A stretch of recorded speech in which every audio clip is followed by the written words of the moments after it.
तो आदाब, नमस्कार, गुड इवनिंग, सत श्री अकाल। एक बार फिर आप तमाम लोगों का स्वागत है क्राइम तक की कहानी के इस एपिसोड में। उम्मीद है पूरी फैमिली अच्छी होगी, अपना ख्याल रख रही होगी। 3 दिनों के अंदर संगीत की दुनिया की दूसरी आवाज़ खामोश हो गई। के एक वॉइस ऑफ लव जिन्हें कहा जाता था, प्यार की आवाज़। और मैं खुद के का बहुत बड़ा फ़ैन, ख़ासतौर पर एक गाना जो हम दिल जो चुके सनम की फिल्म जो थी, सलमान खान और अजय देवगन, ऐश्वर्या राय, तड़प तड़प कर, वो गाना जब भी कोई भी सुने तो इमोशनल हो जाता है। मुझे याद है, चाहे वो कितने भी रियलिटी शो हों या बाकी कोई और सिंगिंग कंपटीशन हो, जो भी सिंगर इस गाने को गाता था उस पर सबसे ज़्यादा उसको दाद मिला करती थी। तो के उनकी आत्मा को शांति दे ऊपर वाला।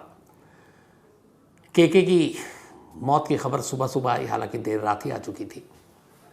तो बहुत सारे लोगों ने मेल लिखा है। मैं के की पूरी कहानी आपको भी आज सुनाऊंगा आखिर में, और बताऊंगा उनके बारे में जो भी जानकारियां हैं मेरे पास, और क्या कुछ हुआ कोलकाता में उस कंसर्ट में, जिसमें करीब 20 गाना उन्होंने गाए और 20 गाने के बाद अचानक उनकी तबीयत बिगड़ी। और अभी हालांकि पोस्टमार्टम रिपोर्ट आई है और उसमें ये कहा जा रहा है कि इसमें कोई फॉल प्ले नहीं है, ये अननेचुरल डेथ नहीं है। तो अभी तक दिल के दौरे की बात आ रही है। हालांकि कोलकाता पुलिस ने एक असामान्य मौत यानी अननेचुरल डेथ का मामला दर्ज किया है। ऐसे मामलों में कई बार कर लेती है पुलिस, तो पूरी डिटेल में आपको बताऊंगा। उससे पहले आज आपके ये बताऊं कि जो सिद्धू मूसेवाला के कत्ल की कहानी है और जिस तरीके से वो सारी चीज़ें हुई, उनमें बहुत सारी चीज़ें अब क्लियर हो गई। मानसा के एसएसपी और बाकी लोगों के ज़रिए ये सब कुछ कैसे हुआ, कब से साजिश रची गई, क्यों साजिश रची गई। इस कत्ल को पहले अप्रैल में अंजाम देना था, फिर मई में, लेकिन अप्रैल से पहले भी कोशिश हुई थी।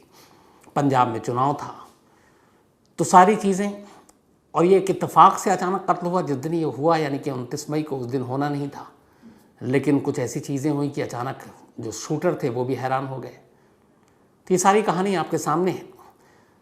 सिद्धू मूसेवाला के कत्ल की जो स्क्रिप्ट है, असल में वो अगस्त 2021 में ही लिखी गई थी।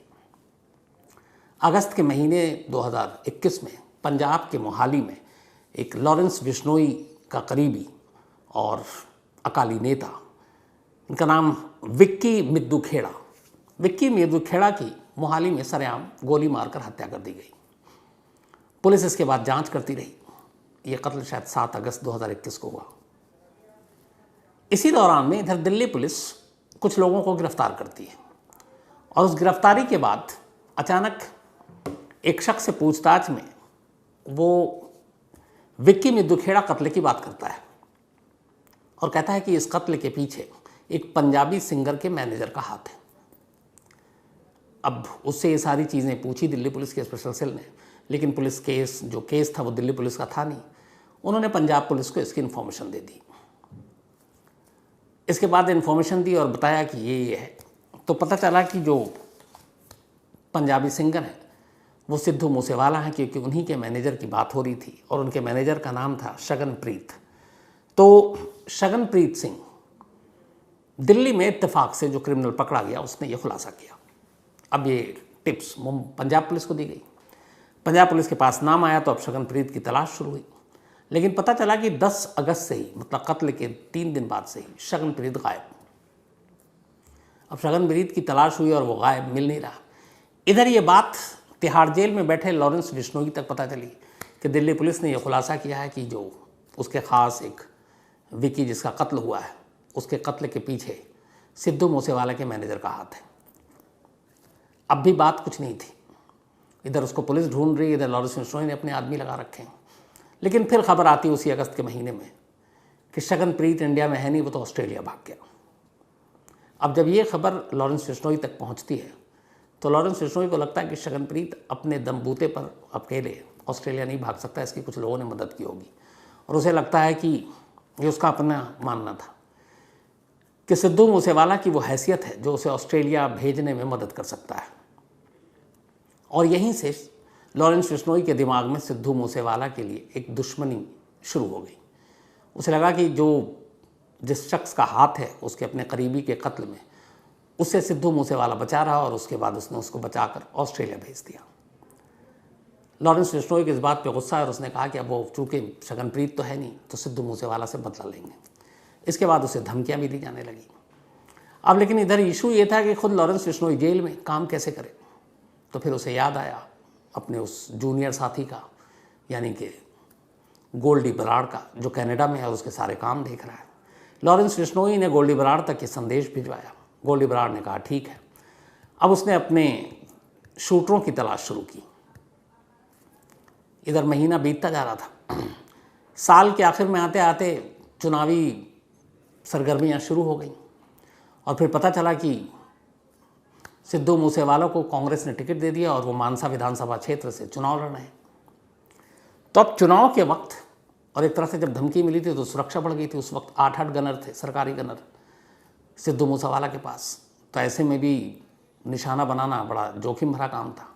और फिर चुनाव, ऊपर से टिकट, और पंजाब में कांग्रेस की ही सरकार और पंजाब में कांग्रेस के टिकट के उम्मीदवार। तो फिर लॉरेंस बिश्नोई और गोल्डी बराड़ ने कहा कि इस मामले को थोड़ा टाल देते हैं, चुनाव ख़त्म हो जाए, क्योंकि चुनाव के दौरान में लगातार सिद्धू मूसेवाला के इर्द गिर्द हमेशा भीड़ रहती, रैलियों में, बाकी जगह पे गनर भी साथ होते। तो ऐसे वक्त में हमला करना रिस्की था। तो उन्होंने कहा कि चुनाव ख़त्म होने का इंतज़ार करते हैं। मार्च में नतीजा आ गया, चुनाव सिद्धू मूसेवाला हार गए और इसके बाद धीरे धीरे चुनावी सरगर्मियाँ ख़त्म हो गई। तो जब मार्च में ये सब कुछ ख़त्म हो गया तो अप्रैल फर्स्ट वीक में गोल्डी बराड़ ने शाहरुख नाम के एक लड़के को सुपारी दी। अब ये शाहरुख दिल्ली का एक गैंगस्टर है, जेल आना जाना रहता है, नौजवान है, जुर्म की दुनिया में बड़ा नाम कमाना चाहता है, इसलिए बड़े बड़े गैंगस्टर के साथ दोस्ती उसे अच्छी लगती है। इसी दोस्ती के चक्कर में लॉरेंस बिश्नोई के भी वो करीबी रहा और कई बार लॉरेंस बिश्नोई के लिए उसने कुछ काम भी किए। तो गोल्डी बराड़ ने लॉरेंस बिश्नोई के कहने पर शाहरुख को ये सुपारी दी और कहा कि तुम सिद्धू मूसेवाला को तुम्हें मारना है। ये सुपारी लेने के बाद शाहरुख अप्रैल में इसी 2022 में पंजाब पहुंचा। वो मानसा गया। एक तो शाहरुख को जानता नहीं, मतलब अननोन वहाँ के लिए।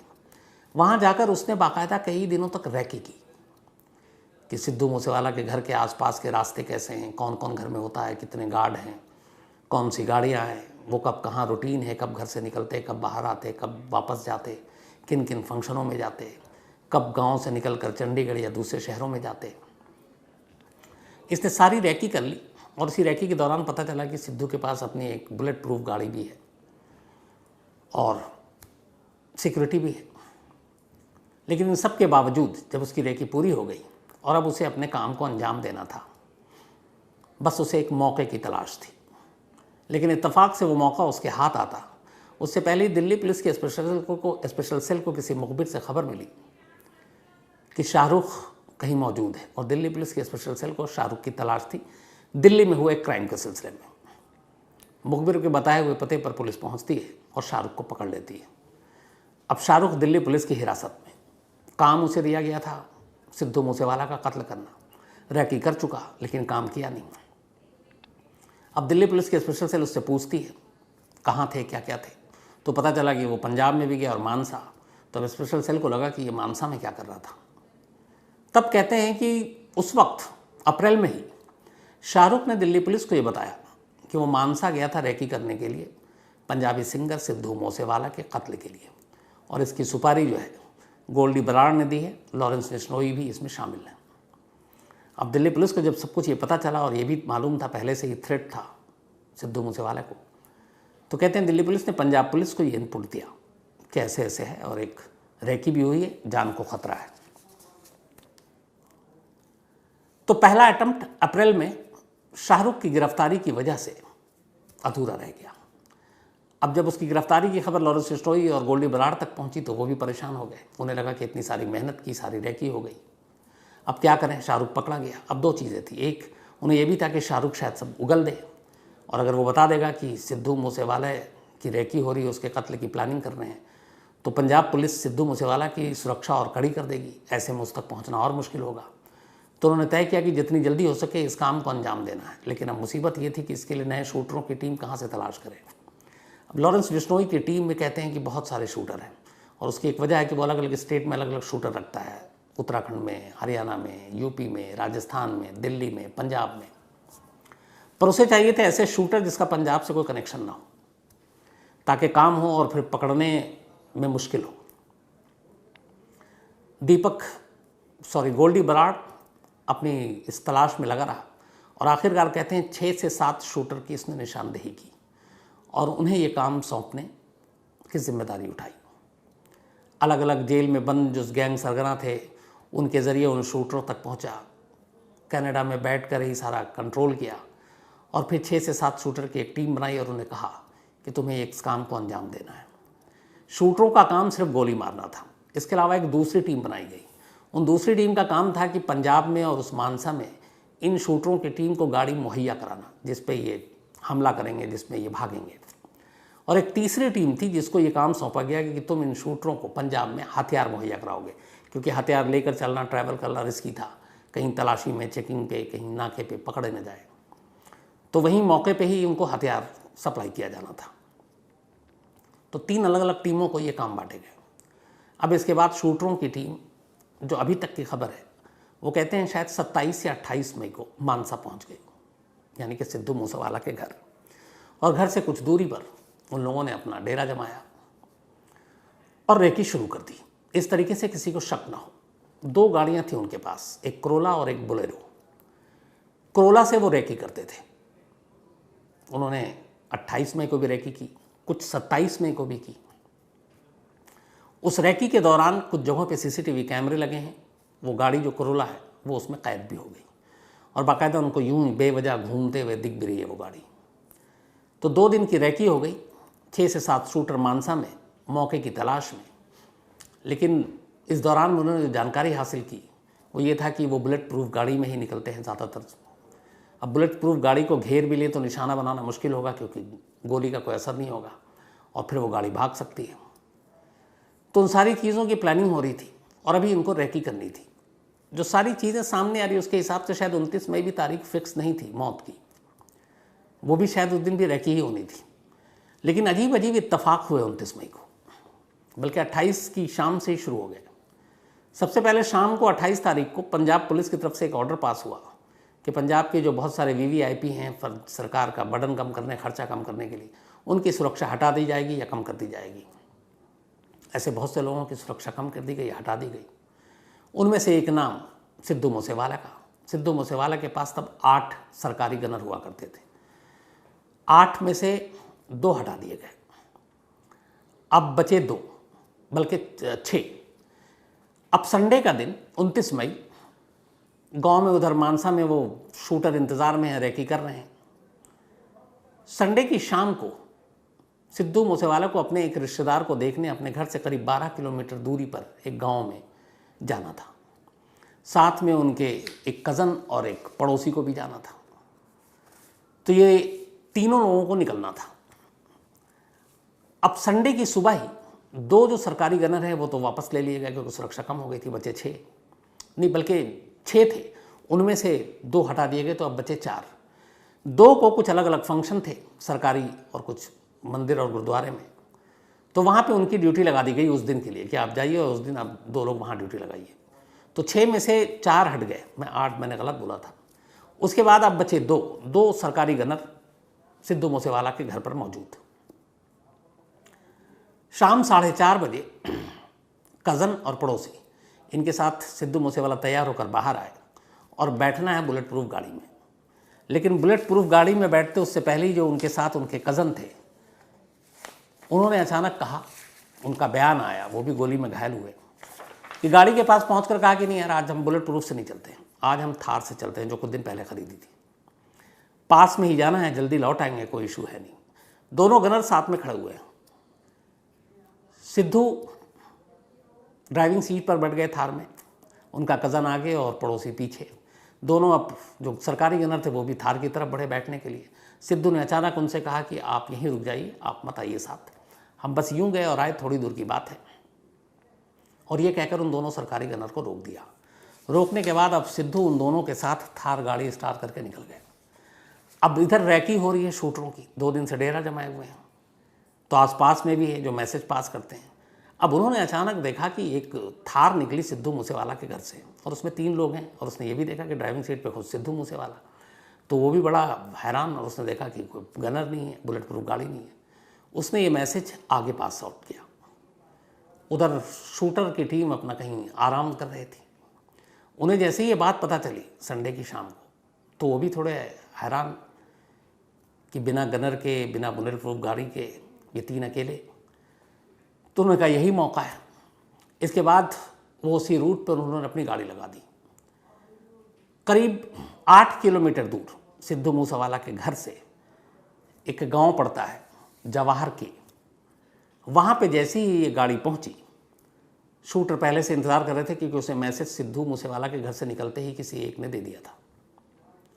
उसके बाद बोलेरो जो है वो थार के आगे आ जाती है, करोला साइड से आती है, गाड़ी रुकती है। सिद्धू को तब तक कुछ समझ में आता है, लेकिन इससे पहले कि कुछ समझ में आए वो बोलेरो की तरफ देख रहे हैं। दूसरी गाड़ी जो करोला है उससे अंधाधुंध गोलियां चलनी शुरू हो जाती हैं। जो उनके साथ कज़न है चश्मदीद, उनका बयान है कि जब गोलियां चली तो डैशबोर्ड में सिद्धू की सरकारी पिस्टल पड़ी हुई थी। सिद्धू ने वो सरकारी पिस्टल उठाई और बाकायदा 2 फायर भी किए, 2 गोलियां चलाई। लेकिन इधर सामने से दोनों तरफ से राइफलों से गोलियां उगल रही थी। तो एक तरफ राइफल और एक तरफ पिस्टल, कोई मुकाबला नहीं। और इधर एक पिस्टल और उधर 6-7 अंधाधुंध गोलियां चली। 2 फायर के बाद ही, उससे पहले ही गोली लग चुकी थी। सिद्धू कुछ ही देर में अपनी ड्राइविंग सीट पर ही लुढ़क गए और वो सब गोलियां भी इस तरीके से चला रहे थे कि निशाने पर सिर्फ सिद्धू। कहते हैं कि करीब 1.5 से 2 मिनट तक गोलियां चलाने के बाद जब थार से कोई हलचल नहीं हुई तो उनमें से 1-2 शूटर करीब आया, थार का दरवाज़ा खोला, ड्राइविंग सीट पर बेसुध पड़े सिद्धू को देखा, टटोला, नब्ज देखी और उसे यकीन हो गया कि काम हो गया। दरवाज़ा बंद किया। उसके बाद दोनों गाड़ियों में वहाँ से हमलावर निकलते हैं। थोड़ी दूर जाते हैं तो अचानक कोई शख्स अपनी ऑल्टो कार से वहाँ से गुजर रहा था।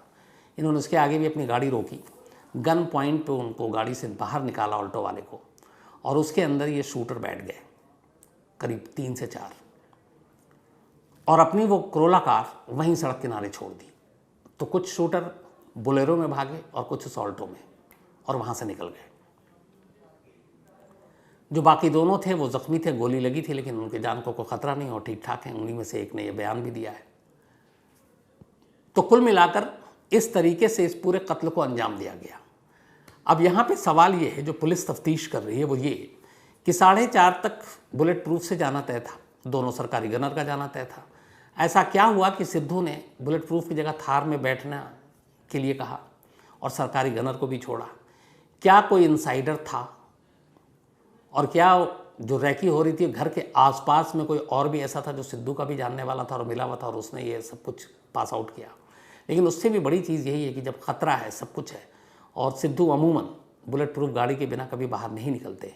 उस शाम भी निकलना था, लेकिन ऐन वक्त पे वो गाड़ी छोड़ दी और एक जो हाल में ख़रीदी थी थार, उसमें वो क्यों गए?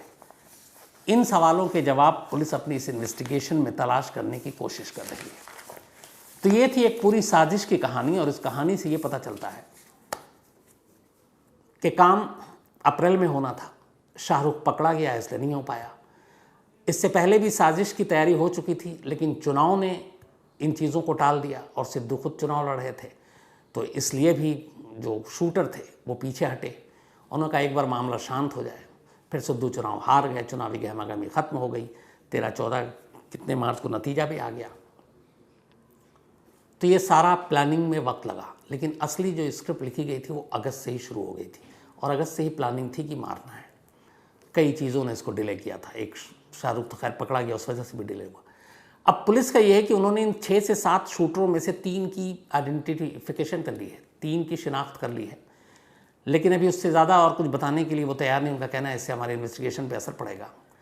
लेकिन उनका मानना है कि ये शूटर जो है ऐसे चुने गए हैं ताकि पुलिस को उन्हें पकड़ने में आसानी ना हो। अलग अलग स्टेट, अलग अलग राज्य, 3 लोगों को पुलिस ने और अभी हिरासत में लिया, पंजाब पुलिस ने। इत्तेफाक से ये तीनों को जेल से लेकर जा रहे हैं, क्योंकि पुलिस को लगता है कि सारी साजिश में इन तीनों का भी रोल है, चाहे वो शूटर को तैयार करने में या गाड़ी मुहैया कराने में या पिस्टल या हथियार देने में। तो इन लोगों को गिरफ्तार किया गया। तिहाड़ जेल में लॉरेंस बिश्नोई, एक जो जयपुरिया, वो और 1-2 लोग और, उनसे भी पूछताछ की गई है। और अब पंजाब पुलिस की कोशिश है कि लॉरेंस बिश्नोई को तिहाड़ से लेकर पंजाब जाए और वहाँ जाकर पूछताछ करे। इसके अलावा गोल्डी बराड़ को कनाडा से लाने के लिए भी पंजाब पुलिस ने अपनी मुहिम शुरू कर दी है। भारत सरकार और फॉरेन मिनिस्ट्री के ज़रिए जो रेड कॉर्नर नोटिस और बाकी सारी जो कवायद है वो भी पूरी हो रही है। तो कोशिश यही है कि गोल्डी बराड़ को भी लाया जाए, क्योंकि वह वैसे भी बहुत सारे मामलों में वो वांटेड है, नॉन अवेलेबल वारंट भी उसके नाम पे निकला हुआ है। तो ये तो थी कत्ल की पूरी साजिश की कहानी। अब बात 3 दिन के अंदर एक दूसरी आवाज़ जो खामोश हो गई, के कृष्ण कुमार कुन्नत, एक 53 साल की सिर्फ उम्र, 1968 की पैदाइश है, दिल्ली में जन्म हुआ। एक केरलाइट फैमिली के से बिलोंग करते हैं कृष्ण कुमार, और दिल्ली में ही पढ़ाई लिखाई की, दिल्ली में ही रहे। जिंगल्स इन्होंने बहुत सारे गाए, बचपन से गाने का शौक़ था। और स्कूल के ज़माने से ही एक लड़की जिससे ये प्यार करते थे, और कहते हैं कि उससे शादी करने के लिए लड़की के घर वालों ने ये शर्त रखी थी कि पहले तुम कमाओ। तो दिल्ली में कुछ वक्त तक इन्होंने एक सेल्समैन का भी काम किया, हालांकि 3 ही महीने किया, लेकिन ये सिर्फ ये घर वालों को लड़की के इम्प्रेस करने के लिए। फिर इन दोनों की शादी भी हुई, 2 बच्चे हैं। मल्टी टैलेंटेड कृष्ण कुमार कुन्नत, हालांकि फिल्म इंडस्ट्री में के नाम से मशहूर। कोलकाता में 2 कंसर्ट थे इनके, 2 अलग अलग कॉलेजों के। एक ऑलरेडी इनका हो चुका था संडे को, और एक था कल। और ये जो कंसर्ट था, इसी में ये हिस्सा लेने के लिए गए थे। ये गुरदास कॉलेज का ये कंसर्ट था। इसमें स्टूडेंट शामिल होने थे, इसमें कोई टिकट नहीं थी, पास के ज़रिए लोगों को इनवाइट किया गया था। जिस नजरुल मंच, नजरुल थिएटर कहें या नजरुल स्टेज, इसी कॉलेज का पार्ट था जहाँ पे ये कंसर्ट होना था, उसकी कैपेसिटी है 2700 लोग बैठ सकते हैं। उसी हिसाब से पास बांटे गए। लेकिन नामालूम कहाँ से कल रात इस 2700 की सीट वाली इस नजरुल मंच पर, उस ऑडिटोरियम में जो इंडोर था, करीब 7000 लोग थे, 7000, तो 3 गुना करीब करीब। अब एक आउटडोर और एक इंडोर होता है। आउटडोर में आप परफॉर्म करते हैं इस तरह से, आर्टिस्ट लोग तमाम, खुला है, खुली हवा है। ये इंडोर, और कहते हैं कि एसी काम नहीं कर रहा था। और इससे पहले भी एक और जो कंसर्ट किया उसमें भी खुद के ने एसी न चलने की शिकायत की थी। एक तो एसी न चलना, इंडोर, ऊपर से कलकत्ता की उमस भरी गर्मी, और कैपेसिटी से ज़्यादा भीड़। फिर आप जब आर्टिस्ट परफॉर्म करता है तो वो अपने पूरे जी जान से करता है। और एक सिंगर जब गाता है तो ये नहीं कि आपको एक गाने के बाद आप आधा घंटा रेस्ट करते हैं, आपको लगातार आपके चाहने वालों की फरमाइश पे गाने सुनाने पड़ते हैं। एक तस्वीर आई है उनके गानों की लिस्ट की भी कल, जो उन्होंने परफॉर्म किया, तो उसमें 20 गाने उन्होंने खुद लिखे थे अपने हाथ से, जो गाने थे, और उन्होंने सारे गाने गाए। लेकिन बीच बीच में उन्होंने गर्मी की शिकायत की, तभी से उनकी थोड़ी सी तबीयत भी बिगड़नी शुरू हुई। और इसके बाद जब ये ख़त्म हुआ तब उनकी तबीयत थोड़ी ख़राब होने लगी, और उन्होंने कहा कि मुझे जाना है, मुझे सीने में दर्द हो रहा है। फिर उनको लेकर वहाँ से निकला गया, लेकिन तब भी ऐसा कुछ बात नहीं थी। फिर ये हुआ कि चलो हॉस्पिटल में दिखा लेते हैं। लेकिन जब वो हॉस्पिटल पहुँचे, तब तक हॉस्पिटल पहुँचने से पहले एक तरह से बेसुध बेहोश हो चुके थे। जब उन्हें डॉक्टरों ने देखा तो डॉक्टरों ने ब्रॉड डेथ डिक्लेयर किया, कहा कि ये इनकी मौत हो चुकी है।